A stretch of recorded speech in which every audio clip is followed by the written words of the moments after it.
Okay, a very special big interview here. Adam Cianciarulo, you're going to join us as part of the broadcast this weekend from Southwick. You're going to be in the trenches as a reporter with JT, talking about the track and what you see. So I think a lot of fans thought someday we'll see Adam as part of the show.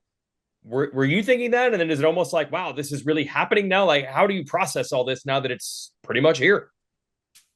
Yeah, it's happened really quickly. I think in the past, it was always difficult for me to stay on the track and be out there all the time. So I've had a couple opportunities to do the reporting, the sideline reporting, and get in the booth. And I always surprised myself. I loved it every time I did it. And it's a different, obviously, it's a different perspective. It's kind of a different relationship I feel I have with the sport in that role.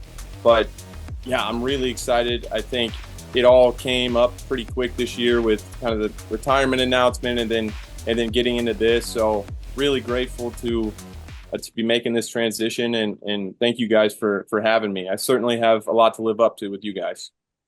One of the questions I have for you, you're really close to a lot of these riders. You've raced all of them going into this role. So in some instances, you have to be a little bit critical. Maybe something happens where you don't think that was a brilliant move, and you have to share that perspective. How are you going to go about that? Because you don't want to offend your friends, but you also have to be honest and add perspective to the show as well.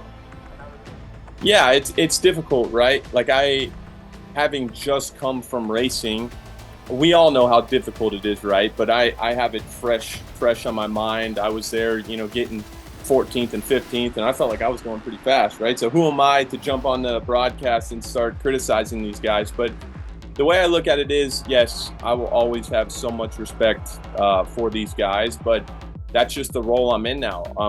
The role I'm in is to call it how I see it and to add as much value as I can. So I can't let friendships get in the way. Of course, I would like to always, put a positive spin on things when it's applicable, but sometimes there's going to be some moves I'm going to have to call out, and hopefully those guys will forgive me.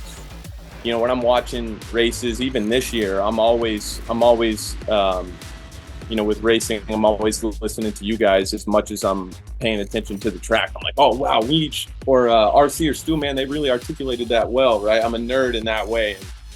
Some other sports, like you see Pat McAfee, I'm a big fan of his ESPN kind of personality. I love that he puts his own spin on things. JJ Redick is another former basketball player he's coaching the Lakers now, but that's really excelled in kind of that media role. So I definitely have plenty to look up to.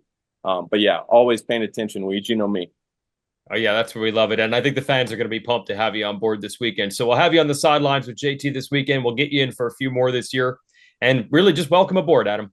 Yeah, thank you guys very much. I look forward to having a good time. How you folks can see it, we'll have race day live coverage presented by motorsport.com at 10 a.m. Eastern this Saturday. That's qualifying, a 1-hour show. And the motos start at 1 o'clock Eastern. We'll have 4 straight hours of live moto coverage and a halftime show in between and a post-race show. So dial us in. It will be Peacock or the SMX Video Pass outside the United States. Hi folks, Lee Diffie from NBC Sports here. If you truly enjoyed what you just watched, you can get more news, interviews, and highlights by subscribing to the Motorsports on NBC YouTube page. You can get it all, so go for it.